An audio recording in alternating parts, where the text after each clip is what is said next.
ریاست الاباما سے سینٹ کی نشست کے لیے ریپبلکن رائے مور کا مقابلہ ہے ڈیموکریٹ ڈگ جونز سے۔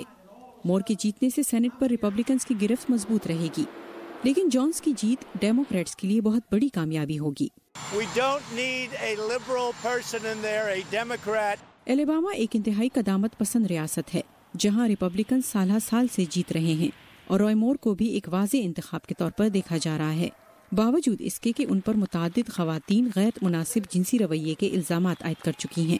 ایک خاتون دعویٰ کرتی ہیں کہ 40 سال قبل جب وہ کام کے بعد گھر جا رہی تھی تو مور نے انہیں غیر مناسب انداز میں چھوا۔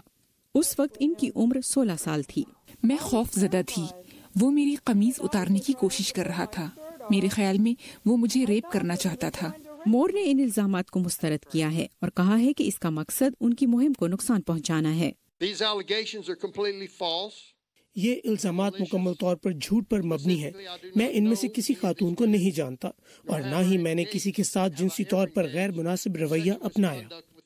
خواتین کو جنسی طور پر ہراساں کرنے کے الزامات کے تحت ان دنوں کئی مردوں کے کیریئر پٹری سے اتر گئے ہیں، پھر بھی رائے مور کے حامیوں کا حوصلہ بلند ہے۔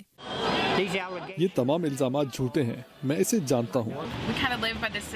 ہم سسٹم کے مطابق چلتے ہیں، جب تک الزام ثابت نہ ہو آپ بے قصور ہیں۔ میرے خیال میں ہم نے غلط روایت قائم کی کہ لوگوں پر الزامات عائد کر رہے ہیں، ایسی چیزوں کا الزام جو 20-30 سال پہلے ہوئی ہوں۔ لیکن مخالفین پرعزم ہیں کہ جیت ڈیموکریٹک امیدوار جونز کی ہی ہوگی۔ میرے خیال میں یہ الاباما کی ریاست کی توہین ہوگی کہ رائے مور جیسا شخص قومی نمائندہ بنے۔ قانون سازوں کا کہنا ہے کہ اگر مور جیتتے ہیں تو انہیں امریکی سینٹ میں اخلاقی تفتیش کا سامنا ہوگا، لیکن اس سے پہلے الاباما کے ووٹرز کیا فیصلہ کرتے ہیں، باقی ملک یہ بہت بے تابی سے دیکھ رہا ہے۔